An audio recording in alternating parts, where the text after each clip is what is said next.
Today's Jesus encounter for the daily is found in Luke chapter 18. And here we read that Jesus has an encounter with a rich young ruler. This young, influential man had lived a good life. He hadn't lied, committed adultery, he hadn't murdered anyone, he had honored his parents. And many people looking at him would have said, what a great guy. And yet there was a longing in his soul that drew him to Jesus to ask this question, what must I do to inherit eternal life? What must I do to walk in all that heaven has for me? You're still lacking one thing, Jesus told him. And here's my first thought for us today.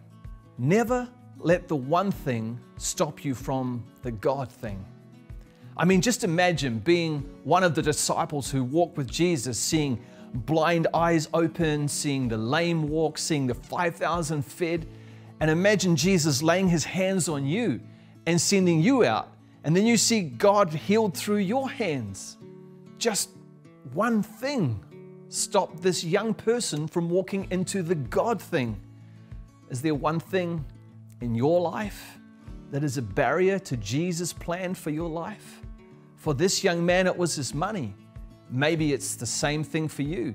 You love money more than God, or maybe it's something else, some other idol in your life. The young man went away sad, and Jesus said, it's easier for a camel to go through the eye of a needle than for rich people to inherit the kingdom. Who then can be saved? Say the onlookers. And here is my second thought for us.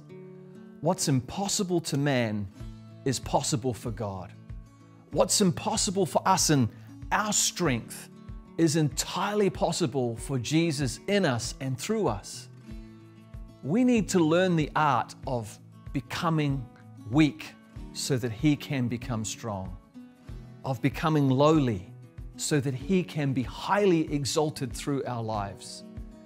The rich young ruler went away sad that day. He could have gone away filled with joy. How about you and I? How about us? I recall when God called me to leave my job. At the time I was in management at Air New Zealand, and He called me to become a youth pastor. And my wife was like, now we aren't going to get to travel like we had planned. We have to say goodbye to all those cheap flights. And you know what? To our surprise, since that day, we have flown all over the world. In fact, more than we ever used to working at Air New Zealand. And often our flights were paid for by someone else. Friend, I want to tell you today, whatever you give up for Jesus, He will repay 100-fold, both in this life and in the life to come. He is just that good. Be blessed and continue to be obedient in those moments when He asks you to give your time, your abilities, your resources, and love to others. Never let the one thing stop you from what God has planned for your life. With God, all things are possible.